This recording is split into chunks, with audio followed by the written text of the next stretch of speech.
وإذ قال إبراهيم لأبيه آزر أتتخذ أصناما آلهة. Ju kujtoj edhe me ajetin që Allahu subhanahu wa taala thot për babain e Ibrahimit alayhis salam, I cili ishte ai që I bënte idhujt. Nuk I bëri dobi qenia baba I një prej dërguarve më të mirë të Allahut, Ibrahimit alayhis salam.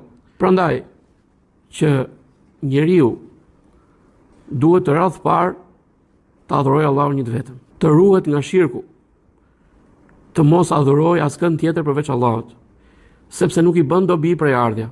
Nuk ka tek Zoti që ti je me prejardhje të tillë dhe të përfitosh. Njeriu duhet të jetë adhurues vetëm I krijuesit të tij, vetëm I Allahut. Prandaj këtu shikohet rëndësia e tauhidit, pra rëndësia e veçimit të Allahut në adhurim, dhe shikohet rrezikshmëria e shirkut. Kjo fe është e vjetër, që nga Ademi alayhis salam e deri më sot.